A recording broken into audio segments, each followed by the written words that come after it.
Welcome back to my channel. ಹೇಗಿದ್ದೀರಾ ಎಲ್ಲರೂ ಚೆನ್ನಾಗಿದ್ದೀರಾ ಅಂತ ಅಂದ್ಕೊಳ್ತೀನಿ. ಸೊ ಇವಾಗ ಟೈಮ್ ಆಗಲೇ 8 ಗಂಟೆ ಆಗ್ತಾಯಿದೆ. ಇವಾಗ ಅಡುಗೆ ಮಾಡಬೇಕು. ಏನು ಮಾಡೋಣ ಅಂತ ಯೋಚನೆ ಮಾಡ್ತಾಯಿದ್ದೆ. ಅದಾದಮೇಲೆ ಚಿಕನ್ ಮಾಡೋಣ ಇವತ್ತು. ಚಿಕನ್ ಸಾಂಬಾರು ಮಾಡಿಬಿಟ್ಟು ಆಮೇಲೆ ಕಬಾಬ್ ಮಾಡೋಣ ಅಂತ ಅಂದ್ಕೊಂಡಿದ್ದೀನಿ. ತುಂಬ ದಿನ ಆಗಿದೆ ಚಿಕನ್ ಸಾಂಬಾರು ಮಾಡಿ. ಯಾವಾಗಲೂ ಬಿರಿಯಾನಿನೇ ಮಾಡ್ತಾಯಿದ್ದೆ. ಸೊ ಇವತ್ತೊಂದು ಸ್ವಲ್ಪ ಚೇಂಜ್ ಇರಲಿ ಅಂತ ಅಂದ್ಕೊಂಡು ಚಿಕನ್ ಸಾಂಬಾರು ಮಾಡೋಣ ಅಂತ. ಹಾಗೆಯೇ ಅಪ್ಪು ಮಲ್ಕೊಂಡಿದ್ದಾನೆ, ಜೀವನ್ ಚಿಕನ್ ತೊಗೊಂಬರೋದಕ್ಕೆ ಅಂತ ಹೋದರು. ಸೊ ಬನ್ನಿ ಇವತ್ತು ಸಂಜೆಯಿಂದ ವ್ಲಾಗ್ನ ಶುರು ಮಾಡ್ತೀನಿ. ಹೊಸದಾಗಿ ಯಾರು ನನ್ನ ಚಾನಲ್ನ ನೋಡ್ತಾ ಇದ್ದೀರಾ ಮರಿದೆಲ್ಲ ನನ್ನ ಚಾನಲ್ನ ಸಬ್ಸ್ಕ್ರೈಬ್ ಮಾಡಿಕೊಂಡು ನೋಡಿ. ಈ ಒಂದು ವಿಡಿಯೋ ನಿಮಗೆ ಇಷ್ಟ ಆಯಿತು ಅಂತ ಅಂದರೆ ಲೈಕ್ ಮಾಡಿ, ಕಮೆಂಟ್ ಮಾಡಿ, ಶೇರ್ ಮಾಡಿ. ಸೊ ಬನ್ನಿ ಇವತ್ತು ಆ ವ್ಲಾಗ್ನ ಶುರು ಮಾಡೋಣ. ಸೊ ಜೀವನ್ ಬರೋ ಅಷ್ಟೊತ್ತಿಗೆ ನಾನು ಕೂಡ ಮಸಾಲೆಗೆ ಏನೆಲ್ಲ ಬೇಕು ಎಲ್ಲದನ್ನು ಕೂಡ ರೆಡಿ ಮಾಡ್ಕೊಂಡ್ಬಿಡ್ತೀನಿ. ಆಮೇಲೆ ಬಂದಿದ್ದ ತಕ್ಷಣ ಚಿಕನ್ನ ವಾಶ್ ಮಾಡಿಬಿಟ್ಟು ಒಗ್ಗರಣೆ ಹಾಕಿ ಸಾಂಬಾರು ರೆಡಿ ಮಾಡಿಬಿಡ್ಬೋದು. ಇಲ್ಲ ಅಂತಂದರೆ ಲೇಟ್ ಆಗೋಗ್ಬಿಡುತ್ತೆ. ಅವ್ರು ಬಂದಮೇಲೆ ಹೋಗಿ ರೆಡಿ ಮಾಡ್ಕೊಳ್ತೀನಿ ಅಂತೆಲ್ಲ ಅಂದರೆ. ಸೊ ಇವಾಗಲೇ ಹೋಗ್ಬಿಟ್ಟು ಮಸಾಲೆಗೆ ರೆಡಿ ಮಾಡ್ಕೊಳ್ತೀನಿ. ಸೊ ಒಬ್ಬರು ಹೇಳಿದರು, ಜಡೆ ಹಾಕ್ಕೊಳ್ಳಿ ಅಕ್ಕ, ಚೆನ್ನಾಗಿ ಕಾಣಿಸುತ್ತೆ ನಿಮಗೆ ಅಂತ ಅಂದ್ಬಿಟ್ಟು. ನನ್ನ ಹೇರ್ಸ್ ತುಂಬಾ ತೆಳು ಇದೆ. ಸೊ ಹಾಗಾಗಿ ನಾನು ಜಡೆ ಹಾಕ್ಕೊಳ್ತಾ ಇರಲಿಲ್ಲ. ಸೊ ಇವತ್ತು ಹಾಕ್ಕೊಂಡಿದ್ದೀನಿ, ನೋಡ್ಬೋದು ತುಂಬ ತೆಳು ಇದೆ. ಹಾಗೆಯೇ ಒಂದು ಸ್ವಲ್ಪ ಉದ್ದ ಕೂಡ ಬೆಳೆದಿದೆ. ಅಂದರೆ ಇಷ್ಟು ದಿನ ಗೊತ್ತಾಗ್ತಾ ಇರಲಿಲ್ಲ ಜಡೆ ಹಾಕಿದ್ದಕ್ಕೆ. ಇವಾಗ ಸ್ವಲ್ಪ ಉದ್ದ ಬೆಳೆದಿದೆ ಅಂತ ಗೊತ್ತಾಯಿತು. ಈಗ ಬನ್ನಿ ಹಾಗೆ ವ್ಲಾಗ್ನ ಕಂಟಿನ್ಯೂ ಮಾಡ್ತೀನಿ. ಸೊ ಅಪ್ಪು ಕೂಡ ಮಲ್ಕೊಂಡಿದ್ದ. ಜೀವನ್ ಹೊರಗಡೆ ಹೋಗಿದ್ರು ಚಿಕನ್ ತೊಗೊಂಬರೋದಕ್ಕೆ. ಅವ್ರು ಬರೋ ಅಷ್ಟೊತ್ತಿಗೆ ನಾನು ಕೂಡ ಎಲ್ಲ ರೆಡಿ ಮಾಡ್ಕೊಂಬಿಡೋಣ ಮಸಾಲೆ ಅಂತ ಅಂದ್ಬಿಟ್ಟು ರೆಡಿ ಮಾಡ್ಕೊಳ್ತಾ ಇದ್ದೀನಿ. ಅಪ್ಪು ಇಲ್ಲ ಅಂತ ಅಂದರೆ ಒಂದು ಸ್ವಲ್ಪ ನಾನು ಬೇಗನೆ ಕೆಲಸಗಳನ್ನ ಮಾಡ್ಕೊಂಬಿಡ್ಬೋದು, ಅಡುಗೆ ಕೆಲಸಗಳನ್ನ. ಅವನಿದ್ದ ಅಂತ ಅಂದರೆ ಅದು ಇದು ಅಂತ ಏನಾದರೂ ಕೇಳ್ತಾನೆ ಇರ್ತಾನೆ. ಅವನಿಲ್ಲ ಅಂತ ಅಂದರೆ ಒಂದು ಸ್ವಲ್ಪ ಬೇಗನೆ ಎಲ್ಲನೂ ರೆಡಿ ಮಾಡ್ಕೊಂಬಿಡ್ಬೋದು. ಸೊ ಇವತ್ತು ನಾನು ಮಾಡ್ತಾ ಇರೋದು ಚಿಕನ್ ಸಾಂಬಾರು. ಯೂಶ್ವಲಾಗಿ ನಾನು ಯಾವಾಗಲೂ ಬಿರಿಯಾನಿ ಮಾಡಿಬಿಡ್ತಾಯಿದ್ದೆ. ಬಿರಿಯಾನಿ ಅಂತಂದರೆ ನಮ್ಮ ಮನೆಯಲ್ಲಿ ನನಗೆ ಜೀವನ್ಗೆ ತುಂಬಾ ಇಷ್ಟ. ಅಪ್ಪುಗೆ ಅವನೇನಂದರೆ ಒಂದೊಂದ್ಸಲಿ ತಿಂತಾನೆ, ಒಂದೊಂದ್ಸಲಿ ತಿನ್ನೋದಿಲ್ಲ. ನಮ್ಮ ಮನೆಯಲ್ಲಂತೂ ತುಂಬಾ ರೇರ್ ನಾವು ಚಿಕನ್ ಸಾಂಬಾರು ಅದೆಲ್ಲ ಮಾಡೋದು. ಅಂದರೆ ಒಂದು ತಿಂಗಳು ಒಂದ್ಸಲಿ ಅಂತ ಅಂದ್ಕೊತೀನಿ ಅಷ್ಟೇನೆ. ಇಲ್ಲ ಅಂತಂದರೆ ಜಾಸ್ತಿ ನಾನು ಬಿರಿಯಾನಿನೇ ಮಾಡ್ತೀನಿ. ಅಮ್ಮನ ಮನೆಯಲ್ಲಿ ಇವತ್ತು ನಾಟಿ ಕೋಳಿ ಸಾಂಬಾರು ಮಾಡಿದರು. ಅಲ್ಲೇ ಬನ್ನಿ ಊಟಕ್ಕೆ ಅಂತ ಹೇಳಿದ್ರು. ನನಗೆ ಅಷ್ಟಾಗಿ ನಾಟಿ ಕೋಳಿ ಸಾರು ಇಷ್ಟ ಇಲ್ಲ. ಜೀವನ್ಗೆ ಅಂದರೆ ತುಂಬ ಇಷ್ಟ. ನಾನು ಹೇಳಿದೆ ಜೀವನ್ಗೆ, ನೀವು ಹೋಗಿ ಊಟ ಮಾಡ್ಕೊಂಬನ್ನಿ, ಪರವಾಗಿಲ್ಲ, ನಾನು ಇಲ್ಲಿ ಏನಾದರೂ ಮಾಡ್ಕೊಳ್ತೀನಿ ಅಂತ. ಜೀವನ್ ಇಲ್ಲ, ನೀನು ಬಾ ಅಂತ ಹೇಳಿದ್ರು. ನನಗೆ ಇರೋದು ಒಂದು ಸಂಡೇ ಏನಾದರೂ ಒಂದು ಸ್ಪೆಷಲಾಗಿ ತಿನ್ನಬೇಕು ಅಂತ ಅನ್ನಿಸ್ತಾ ಇತ್ತು. ವೀಕ್ ಡೇಸಲ್ಲೆಲ್ಲ ನಾನು ಇವಾಗ ಜಾಸ್ತಿ ಫ್ರೂಟ್ಸು ಅದೆಲ್ಲ ತಿಂತಾ ಇರ್ತೀನಿ ಅಲ್ವಾ. ಸೊ ಹಾಗಾಗಿ ಇವಾಗ ವೀಕೆಂಡ್ ಆಗಿರೋದ್ರಿಂದ ಏನಾದರೂ ಚಿಕನ್ ರೆಸಿಪಿ ಮಾಡೋಣ ಅಂತ ಅಂದ್ಕೊಂಡು ಮಾಡ್ತಾಯಿದ್ದೆ. ಮತ್ತು ಇನ್ನೊಂದೇನು ಅಂತ ಅಂದರೆ ಇವಾಗ ಸದ್ಯಕ್ಕೆ ಒಂದು ಸ್ವಲ್ಪ ವೆಯ್ಟ್ ಲಾಸ್ ಕೂಡ ಮಾಡ್ತಾಯಿದ್ದೀನಿ.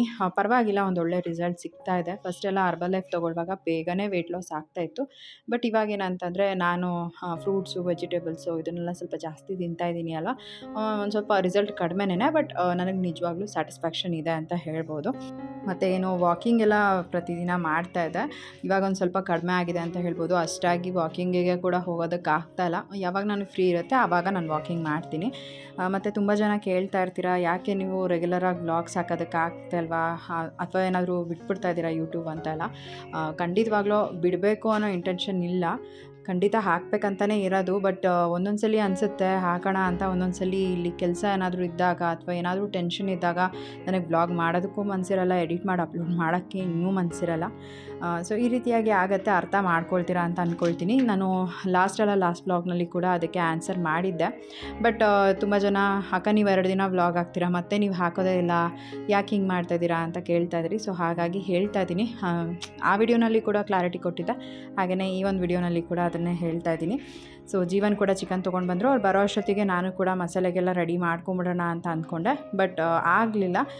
ಸರಿ ಇನ್ನೇನೋ ಒಂದು ಸ್ವಲ್ಪ ಹೊತ್ತೆ ಬೇಗ ಮಾಡಿಬಿಡ್ಬೋದು ಚಿಕನ್ ಸಾಂಬಾರನ್ನ ಅಂತ ಅಂದ್ಬಿಟ್ಟು ಈರುಳ್ಳಿ ಎಲ್ಲ ಏನು ಕಟ್ ಮಾಡಿ ಇಟ್ಕೊಂಡಿದ್ದೆ, ಮತ್ತು ಬೆಳ್ಳುಳ್ಳಿ ಮತ್ತು ಶುಂಠಿ ಅದನ್ನೆಲ್ಲ ಫ್ರೈ ಮಾಡ್ಕೊಳ್ತಾ ಇದ್ದೀನಿ. ಒಂದು ಸ್ವಲ್ಪ ಎಣ್ಣೆ ಹಾಕ್ಕೊಂಡು ಬಾಣಲಿಗೆ ನಾನು ಚಕ್ಕೆ ಲವಂಗ ಎರಡನ್ನೂ ಕೂಡ ಆ್ಯಡ್ ಮಾಡ್ಕೊಂಡು ಅದನ್ನು ಕೂಡ ಈರುಳ್ಳಿ ಜೊತೆಗೇ ಫ್ರೈ ಮಾಡ್ಕೊಳ್ತೀನಿ. ಚೆನ್ನಾಗಿರುತ್ತೆ ಟೇಸ್ಟ್ ಅನ್ನೋದಕ್ಕೋಸ್ಕರ. ಹಾಗೆಯೇ ತೆಂಗಿನಕಾಯಿ, ಟೊಮೆಟೊ, ಕೊತ್ತಂಬರಿ ಸೊಪ್ಪನ್ನೆಲ್ಲ ಸಪ್ರೇಟಾಗಿ ಕಟ್ ಮಾಡಿ ರೆಡಿ ಮಾಡ್ಕೊಳ್ತೀನಿ. ಅದನ್ನು ನಾನು ಡೈರೆಕ್ಟಾಗಿ ಮಿಕ್ಸಿ ಜಾರ್ಗೆ ಹಾಕ್ಕೊಂಡು ಆಮೇಲೆ ಏನು ಫ್ರೈ ಮಾಡಿ ಇಟ್ಕೊಂಡಿರ್ತೀನಿ ಅಲ್ವಾ, ಈರುಳ್ಳಿ, ಬೆಳ್ಳುಳ್ಳಿ, ಆಮೇಲೆ ಶುಂಠಿ, ಚಕ್ಕೆ ಲವಂಗ ಎಲ್ಲನೂ ಕೂಡ ಮಿಕ್ಸಿ ಜಾರ್ಗೆ ಹಾಕ್ಕೊಂಡು ಗ್ರೈಂಡ್ ಮಾಡ್ಕೊಳ್ತೀನಿ. ಸೊ ಇಷ್ಟೇ, ನಾನು ಸಿಂಪಲಾಗಿ ಮಸಾಲೆನ ರೆಡಿ ಮಾಡ್ಕೊಳ್ತೀನಿ ಚಿಕನ್ ಸಾಂಬಾರಿಗೋಸ್ಕರ. ಇಲ್ಲಿ ನಮ್ಮ ಅಪ್ಪ ಕೂಡ ಬಂದುಬಿಟ್ಟು ಚಿಕನ್ ಸಾಂಬಾರು ಕಳಿಸ್ಲಾ ಅಮ್ಮ ಮಾಡಿರೋದನ್ನ ಅಂತ ಹೇಳ್ತಾಯಿದ್ರು. ನನಗೇನಂತ ಅಂದರೆ ನನಗಿಷ್ಟನೇ ಚಿಕನ್ ಸಾಂಬಾರು ತಿನ್ನೋದಕ್ಕೆ. ಬಟ್ ಏನಂದರೆ ನನಗೆ ಅದನ್ನು ಬಿಡಿಸ್ಕೊಂಡು ತಿನ್ನೋದಕ್ಕೆ ಅಷ್ಟು ಬರೋಲ್ಲ ನಾಟಿ ಕೋಳಿನ. ಸೊ ಹಾಗಾಗಿ ನನಗೆ ಅದೇನೋ ಅಷ್ಟಾಗಿ ಇಷ್ಟ ಆಗೋದಿಲ್ಲ. ನಂಗೆ ಬಾಯ್ಲರ್ ಕೋಳಿ ಅಂತಂದ್ರೇ ಇಷ್ಟ. ಸೊ ಅದನ್ನೇ ಮಾಡೋಣ ಅಂತ ಅಂದ್ಬಿಟ್ಟು ಮಾಡ್ತಾಯಿದ್ದೆ. ಜೀವನ್ಗೆ ಹೇಳಿದೆ ಮುಂಚೆನೇ, ಹೋಗ್ಬಿಟ್ಟು ಬನ್ನಿ ನೀವು ಅಂತಂದರೆ, ಇವನ್ ಅವರು ಕೂಡ ಹೋಗಲಿಲ್ಲ. ನೀನು ಬಾ ಅಂದ್ಕೊಂಡಿದ್ರು. ಸರಿ, ನಮ್ಮಪ್ಪ ತಂದು ಕೊಡೋವರೆಗೂ ಅವ್ರಿಗಂತೂ ಮನ್ಸಿಗೆ ನೆಮ್ಮದಿನೇ ಇರೋದಿಲ್ಲ. ಸರಿ, ಮನೆಗೆ ಹೋಗಿ ನಮ್ಮ ಅಮ್ಮನ ಕೈಯಲ್ಲಿ ಒಂದು ಸ್ವಲ್ಪ ಸಾಂಬಾರನ್ನ ಬಟ್ಲಿಗೆ ಹಾಕಿ ಅವರೇ ತಂದು ಕೊಟ್ಟರು. ನಾನು ಅದೇ ಹೇಳ್ತಾ ಇದ್ದೆ, ಇಲ್ಲೂ ಕೂಡ ಸಾಂಬಾರು ಮಾಡ್ತಾಯಿದ್ದೀನಿ, ನೀವು ಕೂಡ ಸಾಂಬಾರು ತಂದು ಕೊಟ್ರಲ್ಲ ಅಂತ. ಸೊ ನಮ್ಮ ಅಪ್ಪಂಗಂತೂ ಅಲ್ಲಿ ಹೋಗಿ ತಿನ್ನಬೇಕು, ಇಲ್ಲ ಅಂತಂದರೆ ಅವರೇ ತಂದು ಕೊಟ್ಬಿಡ್ತಾರೆ. ಒಂದೊಂದು ಸಲ ನಮ್ಮಪ್ಪ ಎಷ್ಟು ಕ್ಯೂಟ್ ಅಂತ ಅನಿಸುತ್ತೆ ಈ ಥರ ಎಲ್ಲ ಮಾಡುವಾಗ. ಅವ್ರು ಎಷ್ಟು ಕೇರ್ ಮಾಡ್ತಾರೆ ಅಂತ ಖುಷಿ ಆಗುತ್ತೆ. ಬಟ್ ನನಗೂ ಕೂಡ ಒಂದೊಂದು ಸಲ ಕೊಬ್ಬು ಅಂತಲೂ ಅನಿಸುತ್ತೆ ಈ ರೀತಿಯಾಗಿ ಹೋಗೋಕ್ಕಾಗಲ್ವಾ ಅಂತ. ಬಟ್ ನನಗೆ ಈ ರೀತಿಯಾಗಿ ಅನಿಸ್ತು ಅಂತ ನಾನೇ ಮಾಡ್ತಾಯಿದ್ದೆ. ಆಮೇಲೆ ಜೊತೆಗೆ ಪಪ್ಪನೂ ಕೂಡ ಸಾಂಬಾರು ತಂದು ಕೊಟ್ಟರು. ಸೊ ಇಲ್ಲಿ ಇನ್ನೊಂದೇನಂತ ಅಂದರೆ, ತುಂಬ ಜನ ಕೇಳ್ತಾ ಇರ್ತೀರಾ, ಮನೆ ಹತ್ರ ಯಾಕೆ ನೀವು ವ್ಲಾಗ್ಸ್ ಎಲ್ಲ ಏನು ಶೇರ್ ಮಾಡ್ತಾಯಿಲ್ಲ ಅಂತ. ಖಂಡಿತವಾಗ್ಲೂ ನಾನು ಎಲ್ಲ ವೀಡಿಯೋಸ್ನೂ ಕೂಡ ಮಾಡಿ ಇಟ್ಕೊಂಡಿದ್ದೀನಿ, ಶೇರ್ ಮಾಡ್ತೀನಿ, ಮಾಡೋದೇ ಇಲ್ಲ ಅಂತಲೂ ಅಲ್ಲ. ಒಂದು ಸ್ವಲ್ಪ ಡಿಲೇ ಆಗ್ತಾಯಿದೆ. ನಾನು ಅದನ್ನು ಮುಂದೆ ಹೇಳ್ತೀನಿ, ನಿಮ್ಮ ಜೊತೆ ಶೇರ್ ಮಾಡ್ಕೊಳ್ತೀನಿ. ಒಂದು ಸ್ವಲ್ಪ ವಿಡಿಯೋ ಕ್ಲಿಪ್ಪಿಂಗ್ಸ್ ಅಷ್ಟೇ ತೊಗೊಂಡಿರೋದು, ತುಂಬ ಡೀಪಾಗೇನು ವಿಡಿಯೋ ವ್ಲಾಗ್ಸು ಅದನ್ನೆಲ್ಲ ಮಾಡ್ಕೊಂಡಿಲ್ಲ. ಖಂಡಿತ ಅದನ್ನೆಲ್ಲ ಮಾಡಿದಾಗ ನಿಮ್ಮ ಜೊತೆ ಶೇರ್ ಮಾಡ್ಕೊಳ್ತೀನಿ. ಅಲ್ಲಿ ಏನು ಕೆಲಸ ನಡೀತಾ ಇದೆ ಅದ್ರ ಬಗ್ಗೆ ಇನ್ಫಾರ್ಮೇಷನ್ ಶೇರ್ ಮಾಡ್ಕೊಳ್ಳಿ ಅಂತ ಕೂಡ ಕೇಳ್ತಾ ಇರ್ತೀರ. ನಾನು ಖಂಡಿತ ಶೇರ್ ಮಾಡ್ಕೊಳ್ತೀನಿ ಅದನ್ನು ಕೂಡ. ಒಬ್ಬರು ಕಮೆಂಟ್ ಮಾಡಿದರು, ಅಕ್ಕ ನಾವು ಅದನ್ನು ತುಂಬ ಮಿಸ್ ಮಾಡ್ಕೊಳ್ತಾ ಇದ್ದೀವಿ, ಪ್ಲೀಸ್ ಶೇರ್ ಮಾಡಿ ಅಂತ. ಸೊ ಶೇರ್ ಮಾಡ್ತೀನಿ, ಶೇರ್ ಮಾಡೋದ್ರಲ್ಲಿ ನನಗೇನೂ ಇಲ್ಲ. ಒಂದು ಸ್ವಲ್ಪ ಡಿಲೇ ಆಗ್ತಾಯಿದೆ ಅಷ್ಟೇ. ಎಲ್ಲನೂ ಕೂಡ ವಿಡಿಯೋ ಮಾಡಿ ಇಟ್ಕೊಂಡಿದ್ದೀನಿ. ಹಂಗಂದ್ಬಿಟ್ಟು ಬರೀ ಅದೊಂದನ್ನೇ ಹಾಕೋ ವಿಡಿಯೋ ಮಾಡ್ಕೊಂಡಿಲ್ಲ, ಜಸ್ಟ್ ಫ್ಯೂ ಸೆಕೆಂಡ್ಸ್ ಅಷ್ಟೇ ವಿಡಿಯೋ ಮಾಡ್ಕೊಂಡಿರೋದು. ಯಾವಾಗಾದರೂ ಅಲ್ಲಿ ಮನೆ ಕನ್ಸ್ಟ್ರಕ್ಷನ್ ಹತ್ರ ಎಲ್ಲ ಹೋದಾಗ ನಾನು ಖಂಡಿತ ಶೇರ್ ಮಾಡ್ಕೊಳ್ತೀನಿ. ನನಗೇನಾಗಿತ್ತು ಅಂದರೆ, ಮಧ್ಯದಲ್ಲಿ ಒಂದು ಸ್ವಲ್ಪ ಹುಷಾರಿರಲಿಲ್ಲ, ಜೀವನ್ಗೆ ಕೂಡ ಹುಷಾರಿರಲಿಲ್ಲ. ನಾವಲ್ಲಿ ಕೆಲಸದ ಹತ್ರ ಎಲ್ಲ ಹೋಗಿ ಏನೂ ಕೂಡ ನೋಡ್ಕೊಳ್ಳೋದಕ್ಕೆ ಆಗ್ತಾ ಇರಲಿಲ್ಲ. ಸೊ ಹಾಗಾಗಿ ಮೇಸ್ತ್ರಿಗೇ ಬಿಟ್ಬಿಟ್ಟಿದ್ವಿ. ಸರಿ, ನೀವೇ ಎಲ್ಲ ಕೆಲಸಗಳನ್ನ ಮಾಡ್ಕೊಳ್ಳಿ, ಒಂದು ಸ್ವಲ್ಪ ದಿನ ಎಲ್ಲ ಬ್ರೇಕ್ ತೊಗೊಳ್ಳೋಣ ಅಂತ ಮಧ್ಯದಲ್ಲಿ ಬ್ರೇಕ್ ಕೂಡ ತೊಗೊಂಡಿದ್ವಿ. ಸೊ ಈ ಥರ ಇರೋದ್ರಿಂದ ನಮಗೆ ಅಲ್ಲಿ ಹೋಗೋದಕ್ಕಾಗ್ತಿಲ್ಲ ಅಲ್ಲ, ಹಾಗಾಗಿ ವಿಡಿಯೋ ಕ್ಲಿಪ್ಪಿಂಗ್ಸು ಆ ಥರ ಎಲ್ಲ ಏನೂ ವಿಡಿಯೋ ಮಾಡ್ಕೊಳಕ್ಕಾಗ್ತಾಯಿಲ್ಲ. ಸೊ ಅಲ್ಲಿ ಹೋದಾಗ ನಾನು ಖಂಡಿತ ವ್ಲಾಗ್ ಮಾಡ್ಕೊತೀನಿ, ಅದನ್ನೆಲ್ಲ ನಿಮ್ಮ ಜೊತೆ ಶೇರ್ ಮಾಡ್ಕೊಳ್ತೀನಿ. ಸದ್ಯಕ್ಕೆ ಏನು ಕೆಲಸ ನಡೀತಾ ಇದೆ ಅಲ್ಲಿ ಅಂತಲೂ ಕೂಡ. ಆದರೆ ನಾನು ನೆಕ್ಸ್ಟ್ ವ್ಲಾಗ್ ಅಥವಾ ಅದರ ನೆಕ್ಸ್ಟ್ ವ್ಲಾಗಲ್ಲಿ ಶೇರ್ ಮಾಡ್ಕೊಳ್ತೀನಿ. ಸೊ ಈಗ ಮಸಾಲೆ ಕೂಡ ಎಲ್ಲ ರೆಡಿ ಮಾಡ್ಕೊಂಡಿದ್ದಾಯಿತು, ಗ್ರೈಂಡ್ ಮಾಡ್ಕೊಳ್ತಾ ಇದ್ದೀನಿ. ಜೀವನ್ ಕೂಡ ಕಬಾಬಿಗೆಲ್ಲ ಕಲಸಿ ಇಟ್ಬಿಟ್ಟು ಹೋಗಿದ್ದಾರೆ. ಸೊ ಅದು ಒಂದು 20 ನಿಮಿಷ ಅಥವಾ ಅರ್ಧ ಗಂಟೆ ಇಟ್ಟರೆ ಸಾಕು. ನಾವು ಇನ್ನೇನು ಊಟ ಮಾಡ್ತೀವಿ ಅನ್ನೋವಾಗ ಕಬಾಬ್ನ ಫ್ರೈ ಮಾಡಿಕೊಂಡ್ರೆ ಚೆನ್ನಾಗಿರುತ್ತೆ. ಜಾಸ್ತಿ ಹೊತ್ತೆಲ್ಲ ಮ್ಯಾರಿನೇಟ್ ಮಾಡೋದಕ್ಕೆ ಆಗೋದಿಲ್ಲ. ಒಂದು ಅರ್ಧ ಗಂಟೆ 1 ಅವರ್ ಇಟ್ಟರೆ ಹೆಚ್ಚೆಚ್ಚು ಅಂತ ಹೇಳ್ಬೋದು. ಒಂದು ಸ್ವಲ್ಪ ನನಗೂ ಕೂಡ ಕೆಲಸಗಳಿದ್ದಾವೆ, ಅದನ್ನೆಲ್ಲ ಕೂಡ ಮಾಡಿ ಮುಗಿಸ್ಕೊಂಬಿಡೋಣ ಅಂತ ಅಂದ್ಕೊಂಡಿದ್ದೀನಿ. ನೆಕ್ಸ್ಟ್ ಡೇ ಆಗೋದಿಲ್ಲ, ವೀಕ್ ಡೇಸ್ ಇರೋದ್ರಿಂದ ನನಗೂ ಕೂಡ ಏನಾದರೂ ಕೆಲಸ ಇದ್ದರೆ, ಮನೆ ಕೆಲಸಗಳನ್ನೆಲ್ಲ ಅಂದರೆ ಪೆಂಡಿಂಗ್ ಉಳಿಸ್ಕೊಂಡಿರೋ ಕೆಲಸಗಳನ್ನೆಲ್ಲ ಮುಗಿಸ್ಕೊಳ್ಳೋಕ್ಕಾಗಲ್ಲ. ಸೊ ಇವಾಗಲೇ ಆಲ್ಮೋಸ್ಟ್ ಎಲ್ಲನೂ ಕೂಡ ಮುಗಿಸ್ಕೊಂಡ್ಬಿಡ್ತೀನಿ. ಬಟ್ಟೆ ಎಲ್ಲ ಒಂದು ಸ್ವಲ್ಪ ಜಾಸ್ತಿ ಇತ್ತು, ರಾಶಿ ಬಟ್ಟೆ ಇತ್ತು ಅಂತ ಹೇಳ್ಬೋದು. ಅದನ್ನೆಲ್ಲ ಫೋಲ್ಡ್ ಮಾಡಬೇಕು. ಹಾಗೆಯೇ ನನ್ನ ಫ್ರೆಂಡ್ ಸುಪ್ರಿಯಾ ಕೂಡ ಕಾಲ್ ಮಾಡಿದ್ರು, ಅವ್ರ ಹತ್ರ ಮಾತಾಡಿಕೊಂಡು ಅಡುಗೆ ಕೆಲಸಗಳನ್ನ ಮಾಡ್ಕೊಳ್ತಾ ಇದ್ದೀನಿ.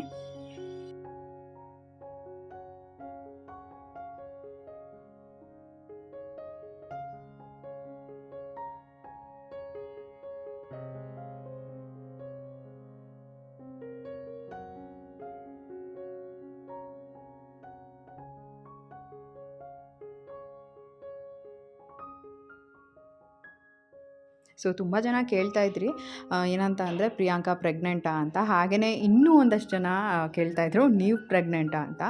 ಇಲ್ಲ, ನಾನು ಕೂಡ ಪ್ರೆಗ್ನೆಂಟ್ ಇಲ್ಲ. ಆಮೇಲೆ ನನ್ನ ತಂಗಿ ಕೂಡ ಈಗ ಸದ್ಯಕ್ಕೆ ಅವಳು ಕೂಡ ಪ್ಲ್ಯಾನಿಂಗಲ್ಲಿ ಇಲ್ಲ.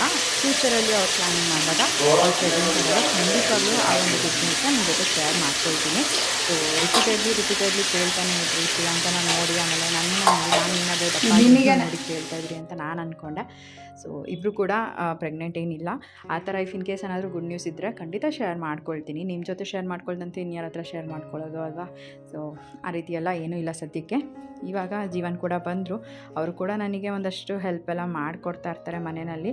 ಅವರು ಅಪ್ಪನ ಎಬ್ಬರಿಸ್ತಾನೇ ಇದ್ದರು. ಪಾಪ ಅವನು ಮಧ್ಯಾಹ್ನ ನಿದ್ದೆ ಮಾಡಿರಲಿಲ್ಲ ಅಪ್ಪು. ಸಂಜೆ ಒಂದು 6 ಗಂಟೆ 6:30ಗೆ ಫುಲ್ ತೂಗುಡಿಸ್ತಾ ಇದ್ದ. ಸರಿ ಅಂತ ಜೀವನ್ ಕರ್ಕೊಂಡು ಹೋಗಿ ನಿದ್ದೆ ಮಾಡಿಸಿದ್ರು. ಅವನು ಈ ರೀತಿ ಸಂಜೆ ಎಲ್ಲ ಏನಾದರೂ ನಿದ್ದೆ ಮಾಡಿಬಿಟ್ರೆ ಅವನ ಎಬ್ಬರಿಸೋದೇ ದೊಡ್ಡ ಸಾಹಸ ಅಂತ ಹೇಳ್ಬೋದು. ನಾವೂ ಒಂದು 8 ಗಂಟೆವರೆಗೂ ಮಲ್ಕೊಂಡಿರಲಿ ಅಥವಾ 8:30 ಆ ಥರ ಟೈಮಲ್ಲಿ ಎಬ್ಬರಿಸಿದ್ರೆ ಆಯಿತು ಅಂತ ಅಂದ್ಕೊಂಡು ನಾನು ಸುಮ್ಮನಾದೆ. ಬಟ್ ನೋಡಿದ್ರೆ ಅವ್ನು ಎದ್ದೇಳ್ತಾನೇ ಇರಲಿಲ್ಲ. ಆಮೇಲೆ ನಮ್ಮಪ್ಪ ಕೂಡ ಬಂದು ಸಾಂಬಾರು ಕೊಟ್ಬಿಟ್ಟು ಹೋದರು. ಅಪ್ಪನೂ ಕೂಡ ಎದೋ ಅಪ್ಪು ಅಂತ ಎಬ್ಬರಿಸ್ತಾ ಇದ್ರೆ, ಈವನ್ ಅವರು ಎಬ್ಬರಿಸಿದ್ರು ಕೂಡ ಎದ್ದೇಳ್ತಾ ಇರಲಿಲ್ಲ. ಅಷ್ಟು ಗಾಢವಾಗಿ ನಿದ್ದೆ ಮಾಡ್ತಾ ಇದ್ದ. ಸರಿ ಮಲ್ಕೊಳ್ಳಿ ಒಂದು ಸ್ವಲ್ಪ ಹೊತ್ತು, ಊಟ ಮಾಡೋ ಟೈಮಿಗೆ ಎಬ್ಬರಿಸೋಣ ಅಂತ ಅಂದ್ಕೊಂಡು ಸುಮ್ಮನಾದೆ. ಸೊ ಇಲ್ಲಿ ನಾನು ಜೀವನ್ ಇಬ್ಬರು ಕೂಡ ಮಾತಾಡಿಕೊಂಡು ಅಡುಗೆ ಮಾಡ್ತಾ ಇದ್ವಿ. ನನಗಂತೂ ಜೀವನ್ ಈ ಥರ ಸಂಡೇ ಮನೇಲಿದ್ದರೆ ತುಂಬ ಖುಷಿ ಅಂತ ಹೇಳ್ಬೋದು. ನಾನು ವೀಕ್ ಡೇಸ್ ಎಲ್ಲ ತುಂಬ ಮಿಸ್ ಮಾಡ್ಕೊತಾ ಇರ್ತೀನಿ ಅವ್ರನ್ನ. ಬಟ್ ವೀಕೆಂಡಲ್ಲಿ ರಜೆ ಇದ್ದಾಗೆಲ್ಲ ತುಂಬಾ ಖುಷಿ ಆಗುತ್ತೆ. ಸೊ ಈ ರೀತಿ ಮಾತಾಡ್ಕೊಂಡು ಏನಾದರೂ ಟೈಮ್ ಪಾಸ್ ಮಾಡ್ಕೊಂಡು ಅಡುಗೆ ಮಾಡ್ತಾಯಿರ್ತೀವಿ. ಒಂದೊಂದ್ಸಲಿ ಮಾತಾಡ್ತಾ ಜಗಳನೂ ಕೂಡ ಆಗೋಗ್ಬಿಡುತ್ತೆ. ಬಟ್ ಆ ಜಗಳ ಎಲ್ಲ ಏನು ಜಾಸ್ತಿ ಹೊತ್ತೇನಿರಲ್ಲ, ಜಸ್ಟ್ ಒಂದು 5-10 ನಿಮಿಷ ಅಷ್ಟೇ ಅಂತ ಹೇಳ್ಬೋದು.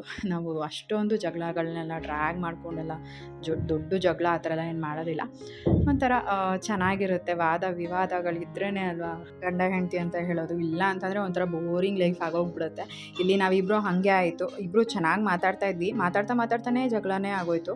ಆಮೇಲೆ ಮತ್ತೆ ಹೋಗ್ಲಿ ಬಿಡು ಅಂದ್ಕೊಂಡು ಚೆನ್ನಾಗಿ ಮಾತಾಡಿದ್ವಿ. ಮತ್ತು ಹಾಗೆಯೇ ಮಾತಾಡ್ತಾ ಮತ್ತೆ ಇನ್ನೊಂದು ಜಗಳ. ಸೊ ಈ ರೀತಿಯಾಗಿ ಆಗ್ತಾನೇ ಇತ್ತು. ಯಾಕೋ ಗೊತ್ತಿಲ್ಲ, ಸಂಜೆಯಿಂದ ಬರೀ ಜಗಳನೇ ಆಡ್ತಾಯಿದ್ವಿ ನಾನು ಜೀವನ್ ಇಬ್ಬರೂ. ಆಮೇಲೆ ಜೀವನು ಅದೇ ಹೇಳ್ತಾಯಿದ್ರು, ಸುಮ್ಮನೆ ಇರಮ್ಮ, ಯಾಕೆ ಅಷ್ಟೊಂದು ಜಗಳ ಮಾಡ್ತಾ ಇದೆಯಾ, ಸಂಜೆಯಿಂದ ನೋಡ್ತಾನೇ ಇದ್ದೀನಿ, ಸ್ವಲ್ಪ ಕಾಮಾಗಿರು ಅಂತೆಲ್ಲ ಹೇಳ್ತಾಯಿದ್ರು. ಅದೇನಕ್ಕೆ ನಾನು ಕೂಡ ಹಂಗೆ ಆಡ್ತಾಯಿದ್ದೆ ಅಂತ ಗೊತ್ತಿಲ್ಲ. ತುಂಬ ಯಾಕೋ ಕೋಪ ಥರ ಅನ್ನಿಸ್ತಾ ಇತ್ತು ನನಗೆ. ಆಮೇಲೆ ನಾನೇ ಸಮಾಧಾನ ಮಾಡ್ಕೊಂಡು ಕೂಲಾಗಿ ಮಾತಾಡ್ತಾ ಇದ್ದೆ. ಸೊ ನಿಮ್ಮ ಮನೆಯಲ್ಲೂ ಕೂಡ ಈ ರೀತಿಯಾಗಿ ಇರುತ್ತಾ? ಗಂಡ ಹೆಂಡತಿ ಜೊತೆಲಿದ್ದಾಗ ಜಗಳ, ಕೋಪ, ಮುನಿಸು ಇದೆಲ್ಲ ಕಾಮನ್. ಬಟ್ ನಿಮ್ಮ ಮನೇಲಿ ಯಾರು ಜಾಸ್ತಿ ಜಗಳ ಮಾಡೋದು, ನೀವಾ ಅಥವಾ ನಿಮ್ಮ ಹಸ್ಬೆಂಡಾ ಅಂತ ಕಮೆಂಟ್ ಮಾಡಿ ತಿಳಿಸಿ. ನಮ್ಮ ಮನೆಯಲ್ಲಿ ಪಾಪ ಜೀವನ್ ಸೈಲೆಂಟಾಗೇ ಇರ್ತಾರೆ. ನಾನೇ ಕಾಲು ಕೆರ್ಕೊಂಡು ಜಗಳ ಮಾಡೋಕ್ಕೆ ಹೋಗೋದು ಯಾವಾಗ್ಲೂ. ಆಮೇಲೆ ಕೋಪ ಮಾಡ್ಕೊಂಡು ಬೈಸ್ಕೊಳ್ಳೋದು ನಾನೇನೆ. ಸೊ ಈ ರೀತಿಯಾಗಿ ಇರುತ್ತೆ. ನಿಮ್ಮ ಮನೇಲಿ ಯಾವ ರೀತಿ ಅಂತ ತಿಳಿಸಿ, ಓಕೆನಾ?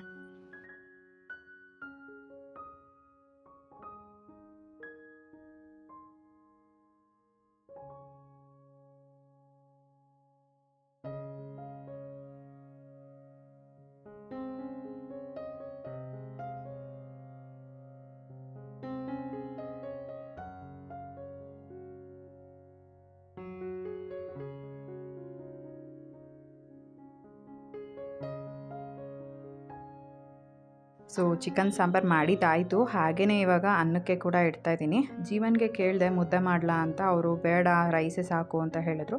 ಸೊ ನನಗೂ ಕೂಡ ರೈಸೇ ಸಾಕು ಅಂತ ಅನ್ನಿಸ್ತಾ ಇತ್ತು. ಇನ್ನೇನು ಅಪ್ಪನೂ ಕೂಡ ಅವನು ರೈಸನ್ನೇ ತಿನ್ನೋದು, ಅವ್ನು ಮುದ್ದೆ ಏನು ತಿನ್ನೋದಿಲ್ಲ. ಸೊ ಹಾಗಾಗಿ 3 ಜನಕ್ಕೂ ಸೇರಿಸ್ಬಿಟ್ಟು ಅನ್ನನೇ ಇಡ್ತಾಯಿದ್ದೀನಿ. ಇವಾಗ ಇನ್ನೂ ಏನಂತ ಅಂದರೆ ಆಮ್ಲೆಟ್ ಕೂಡ ಮಾಡೋದಿದೆ. ನನ್ನ ಮಗನಿಗೆ ಆಮ್ಲೆಟ್ ಮಾಡೋಣ ಅಂತ ಅಂದ್ಕೊಂಡೆ. ಬಿಕಾಸ್ ಅವನು ತಿಂದರೆ ಬಾಯ್ಲ್ಡ್ ಎಗ್ ತಿಂತಾನೆ, ಇಲ್ಲ ಅಂತಂದರೆ ಆಮ್ಲೆಟ್ ಹಾಕ್ಕೊಡ್ಬೇಕು ಅವನಿಗೆ.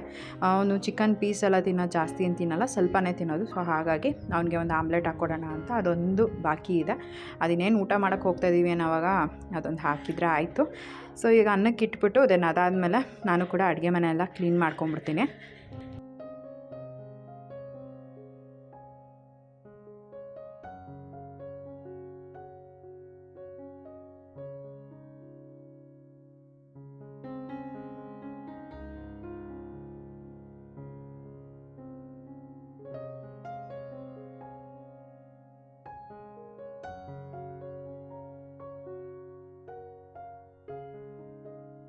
ಸೊ ಇವತ್ತಿನ ವ್ಲಾಗಲ್ಲಿ ನಾನು ಒಂದಷ್ಟು ನೀವು ಕೇಳಿರೋವಂತಹ ಕ್ವೆಶನ್ಸ್ಗಳಿಗೆ ಆನ್ಸರ್ ಮಾಡಿದ್ದೀನಿ. ಹಾಗೆಯೇ ನೈಟ್ ನಾನು 8 ಗಂಟೆಗೆ ವ್ಲಾಗ್ನ ಶುರು ಮಾಡಿದ್ದು. ಟಿಲ್ ಊಟ ಮಾಡೋವರೆಗೂ ಯಾವ ರೀತಿ ಇರುತ್ತೆ ನಮ್ಮ ಒಂದು ವ್ಲಾಗ್ ಅಂತ ನೀವು ನೋಡ್ಬೋದು ಅಷ್ಟೇನೆ.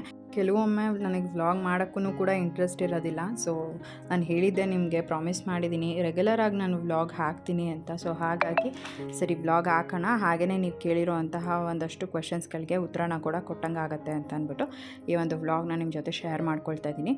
ಸೊ ಇವಾಗ ಸಾಂಬಾರು ಕೂಡ ರೆಡಿ ಆಯಿತು. ನನಗಂತೂ ನಾನು ಮಾಡೋ ಚಿಕನ್ ಸಾಂಬಾರು ತುಂಬಾ ಇಷ್ಟ. ಆಮೇಲೆ ನಮ್ಮಮ್ಮ ಮಾಡೋ ಚಿಕನ್ ಸಾಂಬಾರು ತುಂಬ ಇಷ್ಟ. ನಮ್ಮ ಮನೆಯಲ್ಲಿ ಒಬ್ಬೊಬ್ಬರು ಕೂಡ ಒಂದೊಂದು ರೀತಿಯಾಗಿ ಚಿಕನ್ ಸಾಂಬಾರನ್ನ ಮಾಡ್ತಾರೆ. ಎಲ್ಲರ ಕೈ ರುಚಿನೂ ಒಂದೇ ರೀತಿಯಾಗಿ ಇರೋದಿಲ್ಲ. ಒಬ್ಬೊಬ್ರು ಕೈ ರುಚಿನೂ ಒಂದೊಂದು ರೀತಿಯಾಗಿ ಇರುತ್ತೆ. ಸೊ ನನಗೆ ನಾನು ಮಾಡೋ ಚಿಕನ್ ಸಾಂಬಾರು ತುಂಬಾ ಇಷ್ಟ. ತುಂಬಾ ಚೆನ್ನಾಗಿತ್ತು, ಟೇಸ್ಟಿಯಾಗಿ ಇತ್ತು. ನಾನು ಕೂಡ ಒಂದು ಸ್ವಲ್ಪ ರುಚಿನ ನೋಡ್ತಾ ಇದ್ದೆ, ಉಪ್ಪು ಖಾರ ಏನಾದರೂ ಕಡಿಮೆ ಇದೆಯಾ, ಅದನ್ನು ಈ ರೀತಿ ಒಂದು ಸ್ವಲ್ಪ ಬಾಯ್ಲ್ ಆಗೋವಾಗಲೇ ಹಾಕಿದ್ರೆ ಚೆನ್ನಾಗಿರುತ್ತೆ ಅಂತ. ಸೊ ಕರೆಕ್ಟಾಗಿ ಇತ್ತು, ಏನೂ ಕೂಡ ರುಚಿನಲ್ಲಿ ಚೇಂಜ್ ಇರಲಿಲ್ಲ.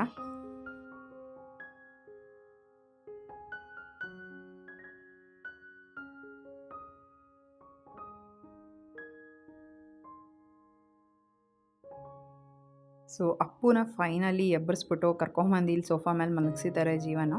ಸೊ ಈ ರೀತಿಯಾಗಿ ಏನಾದರೂ ತೀಟ್ಲೆ ಮಾಡ್ತಾ ಇರ್ತಾರೆ ಅಪ್ಪ ಮಗ ಇಬ್ಬರು ಸೇರಿಕೊಂಡು. ಅವನಂತೂ ಫುಲ್ ನಿದ್ದೆ ಹೋಗ್ಬಿಟ್ಟಿದ್ದ, ಎದ್ದೇಳೋದೇ ಇಲ್ಲ, ಇನ್ನು ಎದ್ದರೆ ಬೆಳಗ್ಗೆನೇ ಎದ್ದೇಳೋದು ಅನ್ನೋ ಥರ. ಬಟ್ ಅವರಪ್ಪ ಬಿಡಲಿಲ್ಲ, ಹೆಂಗೋ ಸಾಹಸ ಮಾಡಿ ಕರ್ಕೊಂಬಂದು ಇವಾಗ ಸೋಫಾ ಮೇಲೆ ಮಲಗಿಸಿದ್ದಾರೆ. ಅವನು ಕೂಡ ನನ್ನಮ್ಮ ಸೂಪರ್ ಸ್ಟಾರ್ ಬರ್ತಾಯಿತ್ತು, ಅದನ್ನು ನೋಡಿಕೊಂಡು ಹಾಗೆ ಮಲ್ಕೊಂಡಿದ್ದಾನೆ.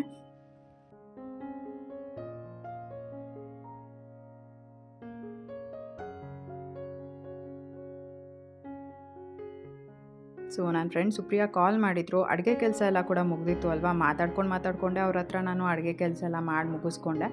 ಆಮೇಲೆ ಬಟ್ಟೆ ಕೆಲಸ ಕೂಡ ಇತ್ತು. ಇವಾಗ ಬಟ್ಟೆ ಕೆಲಸ ಕೂಡ ಮುಗಿಸ್ಕೊಂಬಿಡೋಣ. ಮಾರನೇ ದಿವಸ ನಿಜವಾಗ್ಲೂ ಆಗೋದಿಲ್ಲ ಬಟ್ಟೆ ಎಲ್ಲ ಮಡ್ಚ್ಕೊಂಡು ಕೂತ್ಕೊಳ್ಬೇಕು ಅಂತ ಅಂದರೆ, ಮಡ್ಚಿಟ್ಬಿಟ್ರೆ ಬೆಳಗ್ಗೆ ಎಲ್ಲ ಜೋಡಿಸ್ಕೊಳ್ಬೋದು ಅಂತ ಇವಾಗ ಅವ್ರ ಹತ್ರ ಮಾತಾಡ್ಕೊಂಡೇ ಬಟ್ಟೆಗಳನ್ನೆಲ್ಲ ಫೋಲ್ಡ್ ಮಾಡ್ಕೊತಾ ಇದ್ದೀನಿ. ಸೊ ಫಸ್ಟೆಲ್ಲ ನಾವು ತುಂಬ ಜಾಸ್ತಿ ಮಾತಾಡ್ತಾ ಇದ್ವಿ, ಇವಾಗ ಒಂದು ಸ್ವಲ್ಪ ಕಡಿಮೆ ಆಗಿದೆ ಅಂತ ಹೇಳ್ಬೋದು. ಗೊತ್ತಿಲ್ಲ, ನಾನು ಕೂಡ ಬ್ಯುಸಿಯಾಗಿ ಹೋಗ್ಬಿಟ್ಟಿದ್ದೀನಿ, ಅವರು ಕೂಡ ಬ್ಯುಸಿಯಾಗಿ ಹೋಗ್ಬಿಟ್ಟಿದ್ದಾರೆ. ಆಮೇಲೆ ಅವರು ಕೂಡ ಹೇಳ್ತಾ ಇರ್ತಾರೆ, ಯಾವಾಗಲೂ ನಾನೇ ಕಾಲ್ ಮಾಡಬೇಕಲ್ಲ ಮೇಘನಾ ನಿಮಗೆ, ನೀವು ಫೋನೇ ಮಾಡೋದಲ್ಲ ಅಂತ. ನಿಜವಾಗ್ಲೂ ಪಾಪ ಅವ್ರು ಹಂಗೆ ಕೇಳೋವಾಗೆಲ್ಲ ನಂಗೆ ಬೇಜಾರಾಗುತ್ತೆ. ಹೌದಲ್ವಾ, ನಾವು ಪಾಪ ಅವರೇ ಮಾಡ್ತಿರ್ತಾರೆ, ಯಾವಾಗಲೂ ನಾನು ಮಾಡೋಕ್ಕೆ ಹೋಗಲ್ವಲ್ಲ ಅಂತ. ಒಂದೊಂದ್ಸರಿ ನನಗೆ ಕೋಪ ಜಾಸ್ತಿ ಅಂತ ಅನಿಸುತ್ತೆ ಅದೇ ಹೇಳ್ದಾಗೆ. ಒಂದು ಸ್ವಲ್ಪ ಬ್ಯುಸಿ ಇರ್ತೀನಿ ಅಲ್ವಾ, ಸರಿ ಅವರು ಬ್ಯುಸಿ ಇರ್ತಾರೆ ಅಂತ ಅಂದ್ಕೊಂಡು ನಾನು ಕೂಡ ಕಾಲೇ ಮಾಡೋದಕ್ಕೆ ಹೋಗಲ್ಲ. ಇನ್ನು ಮುಂದೆ ಪಾಪ ಕಾಲ್ ಮಾಡಬೇಕು. ನಮ್ಮನ್ನು ಯಾರು ಪ್ರೀತಿಸ್ತಾರೆ ಅಲ್ವಾ, ಅವ್ರನ್ನ ನಾವು ಕೂಡ ಅಷ್ಟೇ ಪ್ರೀತಿಸಬೇಕು. ನಾನಂತೂ ಅದಕ್ಕೆ ವ್ಯಾಲಿಡ್ ಆಗಿರ್ತೀನಿ ಅಂತ ಹೇಳ್ಬೋದು. ನಾನು ಯಾರನ್ನೂ ಕೂಡ ನೆಗ್ಲೆಕ್ಟ್ ಮಾಡೋದಕ್ಕೆ ಹೋಗಲ್ಲ. ನನಗೆ ತುಂಬಾ ಇಷ್ಟ, ನನ್ನನ್ನು ಯಾರು ತುಂಬ ಇಷ್ಟಪಡ್ತಾರೆ ಅವ್ರನ್ನ ನಾನು ಅಷ್ಟೇ ಇಷ್ಟಪಡ್ತೀನಿ. ಅದರಲ್ಲೂ ಕೂಡ ಸುಪ್ರಿಯಾ ನನಗೆ ತುಂಬಾ ಇಷ್ಟ ಅಂತ ಹೇಳ್ಬೋದು. ತುಂಬ ಇವಾಗ ಮಿಸ್ ಮಾಡ್ಕೊತಾ ಇರ್ತೀನಿ ನಾನು. ಫಸ್ಟೆಲ್ಲ ನಾವು ಎಷ್ಟು ಕ್ಲೋಸಾಗಿ ಮಾತಾಡ್ತಾಯಿದ್ವಿ, ಇವಾಗೆಲ್ಲ ನಾನು ಯಾಕೆ ಅಷ್ಟೊಂದೆಲ್ಲ ಕ್ಲೋಸಾಗಿ ಮಾತಾಡ್ತಾನೆ ಇಲ್ವಲ್ಲ ಅಂತ ಅನ್ನಿಸ್ತಾ ಇರುತ್ತೆ. ಬಟ್ ಹಾಗೆ ಬೇಜಾರು ಕೂಡ ಆಗುತ್ತೆ. ಸೊ ಇನ್ನು ಮುಂದೆ ಆದರೂ ಚೆನ್ನಾಗಿ ಪಾಪ ಮಾತಾಡ್ಕೊಂಡಿರಬೇಕು. ಹಾಗೆಯೇ ಅವ್ರ ಹತ್ರ ಮಾತಾಡ್ಕೊಂಡೇ ಈಗ ಏನು ರಾಶಿ ಬಟ್ಟೆ ಇತ್ತು ಅಲ್ವಾ, ಅದೆಲ್ಲನೂ ಕೂಡ ಫೋಲ್ಡ್ ಮಾಡಿ ಇಟ್ಕೊಂಡೆ. ಒಂಥರ ನನಗೆ ಹೆಂಗೆ ಟೈಮ್ ಪಾಸ್ ಆಗುತ್ತೆ ಅಂತಲೇ ಗೊತ್ತಾಗೋದಿಲ್ಲ ಅವ್ರ ಹತ್ರ ಮಾತಾಡ್ತಾಯಿದ್ರೆ. ಒಂಥರ ಚೆನ್ನಾಗಿ ಅನಿಸುತ್ತೆ. ಏನೇ ಇರಲಿ ನಾನು ಅವ್ರ ಹತ್ರ ಎಲ್ಲನೂ ಕೂಡ ಶೇರ್ ಮಾಡ್ಕೊಳ್ತೀನಿ. ನನಗೂ ಕೂಡ ಒಂಥರ ಸಮಾಧಾನ ಅಂತ ಅನಿಸುತ್ತೆ ಅವ್ರ ಹತ್ರ ಎಲ್ಲ ಮಾತಾಡಿದಾಗ, ಹೇಳ್ಕೊಂಡಾಗ. ಸೊ ನನಗೆ ತುಂಬ ಜಾಸ್ತಿ ಕ್ಲೋಸ್ ಫ್ರೆಂಡ್ ಅಂತ ಇರೋದು ನನ್ನ ಫ್ರೆಂಡ್ ಖುಷಿ, ಅದಾದಮೇಲೆ ಸುಪ್ರಿಯಾ, ಇಬ್ಬರೇನೆ. ಅದು ಬಿಟ್ಟರೆ ನಾನು ಇನ್ನು ಯಾರನ್ನೂ ಕೂಡ ಅಷ್ಟಾಗಿ ಕ್ಲೋಸಾಗಿ ಇಟ್ಕೊಂಡಿಲ್ಲ. ಹೇಳ್ಕೊಂಡ್ರೆ ನಾನು ನಮ್ಮ ಫ್ಯಾಮಿಲಿ ಮೆಂಬರ್ಸ್ ಹತ್ರ ಹೇಳ್ಕೊತೀನಿ, ಏನಾದ್ರು ಪ್ರಾಬ್ಲಮ್ಸ್ ಎಲ್ಲ ಇತ್ತು ಅಂದರೆ. ಅದು ಬಿಟ್ಟರೆ ಕ್ಲೋಸ್ ಫ್ರೆಂಡ್ಸ್ ಅಂತ ಅಂದರೆ ನನಗೆ ಸುಪ್ರಿಯಾ ಹಾಗೆಯೇ ಖುಷಿ, ಇಬ್ಬರೇನೆ. ಸೊ ಇವಾಗ ಬಟ್ಟೆ ಎಲ್ಲ ಫೋಲ್ಡ್ ಮಾಡಿಕೊಂಡು ಹಾಗೇ ಮಾತಾಡ್ತಾಯಿದ್ದೀನಿ ಇಷ್ಟೇನೆ.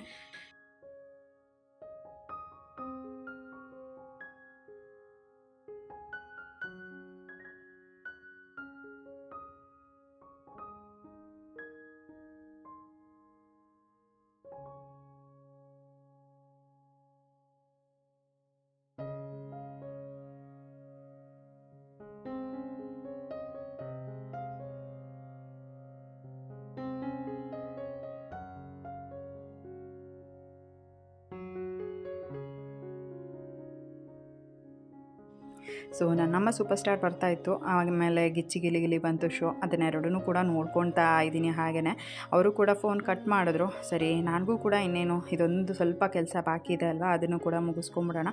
ಇನ್ನು ಮತ್ತೆ ಇನ್ನೇನು ಅಲ್ವಾ, ಅದನ್ನು ಪೆಂಡಿಂಗ್ ಉಳಿಸ್ಕೊಳ್ಳೋದು ಅಂತ ಅಂದ್ಕೊಂಡು ಎಲ್ಲನೂ ಕೂಡ ಕೆಲಸ ಮುಗಿಸ್ಕೊಳ್ತಾ ಇದ್ದೀನಿ. ಆಮೇಲೆ ತುಂಬ ಚೆನ್ನಾಗಿ ಕೇಳ್ತಾಯಿದ್ರಿ, ನಿಮ್ಮ ಹತ್ರ ಗೌನ್ ಕಲೆಕ್ಷನ್ಸು ಯಾವುದೆಲ್ಲ ಇದೆ ಅದನ್ನು ಶೇರ್ ಮಾಡ್ಕೊಳ್ಳಿ ಅಕ್ಕ ಅಂತ ಅಂದ್ಬಿಟ್ಟು. ಸೊ ಅದನ್ನು ಕೂಡ ಶೇರ್ ಮಾಡ್ಕೊತೀನಿ ಕಮಿಂಗ್ ಬ್ಲಾಗ್ಸಲ್ಲಿ. ಹಾಗೆಯೇ ಮೇಕಪ್ ವಿಡಿಯೋಸ್ನ ಕೇಳ್ತಾ ಇದ್ದೀರಾ, ಅದನ್ನು ಕೂಡ ಶೇರ್ ಮಾಡ್ಕೊಳ್ತೀನಿ. ಮತ್ತು ಬ್ರೈಡಲ್ ಮೇಕಪ್ ಮಾಡಿದೆ ಅಲ್ಲ, ರೀಸೆಂಟಾಗಿ ನಾನು ವ್ಲಾಗ್ ಅಪ್ಲೋಡ್ ಮಾಡಿದ್ದೆ. ಸೊ ಆ ಒಂದು ಬ್ರೈಡಲ್ ಮೇಕಪ್ಪಿಗೆ ನೀವು ಏನೆಲ್ಲ ಮೇಕಪ್ ಪ್ರಾಡಕ್ಟ್ಸ್ನ ಯೂಸ್ ಮಾಡ್ಕೊಂಡಿದ್ದೀರಾ ಅದನ್ನು ಶೇರ್ ಮಾಡ್ಕೊಳ್ಳಿ ಅಂತ ಹೇಳಿದ್ದೀರಾ. ನಾನು ನೆಕ್ಸ್ಟ್ ವ್ಲಾಗ್ನಲ್ಲಿ ಅದನ್ನು ಶೇರ್ ಮಾಡ್ಕೊಳ್ತೀನಿ. ನಾನು ಅಂದ್ಕೊಂಡೆ ಇವತ್ತಿನ ವ್ಲಾಗಲ್ಲಿ ಅದನ್ನು ಶೇರ್ ಮಾಡ್ಕೊಳ್ಳೋಣ ಅಂತ, ಬಟ್ ನಿಜವಾಗ್ಲೂ ನನಗೆ ವ್ಲಾಗ್ ಮಾಡ್ಕೊಳ್ಳೋದಕ್ಕಾಗಲಿಲ್ಲ, ಅದನ್ನು ಮರ್ತೋಯ್ತು. ಸೊ ನೆಕ್ಸ್ಟ್ ವ್ಲಾಗ್ನಲ್ಲಿ ಖಂಡಿತ ನಾನು ಶೇರ್ ಮಾಡ್ಕೊಳ್ತೀನಿ ಯಾವುದೆಲ್ಲ ಮೇಕಪ್ ಪ್ರಾಡಕ್ಟ್ಸ್ನ ನಾನು ಯೂಸ್ ಮಾಡಿದ್ದೆ ಅಂತ ಅಂದ್ಬಿಟ್ಟು. ಸೊ ಇಲ್ಲಿ ಇವಾಗ ಎಲ್ಲರೂ ಕೂಡ ಒಟ್ಟಿಗೆ ಕೂತ್ಕೊಂಡು ಊಟ ಮಾಡ್ತಾಯಿದ್ದೀವಿ. ನಾನು ಸುಪ್ರಿಯನ ಹತ್ರ ಮಾತಾಡುವಾಗ ಜೀವನು ಕಬಾಬ್ ಎಲ್ಲ ಹಾಕಿದ್ದಾರೆ, ಅಂದರೆ ಫ್ರೈ ಮಾಡಿದ್ದಾರೆ. ನನಗೂ ಕೂಡ ನಿಜವಾಗ್ಲೂ ಅವ್ರು ತುಂಬಾ ಹೆಲ್ಪ್ ಮಾಡ್ತಾರೆ ಅಂತ ಹೇಳ್ಬೋದು. ಒಮ್ಮೊಮ್ಮೆ ಅವ್ರೇನು ಡಿಸ್ಟರ್ಬ್ ಮಾಡಲ್ಲ ನಮಗೆ. ನಾನು ಏನಾದರೂ ಸುಪ್ರಿಯನ ಹತ್ರ ಅಥವಾ ನನ್ನ ಫ್ರೆಂಡ್ಸ್ ಹತ್ರ ಯಾರ ಹತ್ರ ಏನಾದರೂ ಮಾತಾಡುವಾಗ್ಲೂ ಯಾಕೆ ಮಾತಾಡ್ತಿದ್ಯಾ, ಎಷ್ಟೊತ್ತಾಯಿತು ಆ ಥರ ಎಲ್ಲ ಏನೂ ಹೇಳಲ್ಲ. ಟೇಕ್ ಯುವರ್ ಓನ್ ಟೈಮ್ ಅನ್ನೋ ಥರ ನನ್ನನ್ನು ಆರಾಮಾಗಿ ಬಿಟ್ಬಿಟ್ಟಿರ್ತಾರೆ. ನಾನು ಎಷ್ಟು ಬೇಕೋ ಅಷ್ಟೊತ್ತು ಮಾತಾಡಿಕೊಂಡು ಆಮೇಲೆ ಬಂದೆ. ಸೊ ಇವಾಗ ಹೇಗಿದ್ರು ಊಟ ಟೈಮ್ ಕೂಡ ಆಗಿತ್ತು, ಗಿಚ್ಚಿ ಗಿಲಿ ಗಿಲಿ ಕೂಡ ಬರ್ತಾಯಿತ್ತು. ಟಿ ವಿಲಿ ನೋಡಿಕೊಂಡು ಶೋನ ಇವಾಗ ಎಲ್ಲರೂ ಕೂಡ ಒಟ್ಟಿಗೆ ಕೂತ್ಕೊಂಡು ಊಟ ಮಾಡ್ತಾಯಿದ್ದೀವಿ. ಸೊ ಸಂಜೆ ಈ ರೀತಿಯಾಗಿ ಇತ್ತು ನಮ್ಮ ಬ್ಲಾಗ್. ಸೊ ನಿಮಗೆ ಇಷ್ಟ ಆಗಿದೆ ಅಂತ ಅಂದ್ಕೊಳ್ತೀನಿ. ಸೈಟ್ ಹತ್ರ ಸ್ವಲ್ಪ ಕೆಲಸ ಇತ್ತು, ಬಂದಿದ್ದೆ.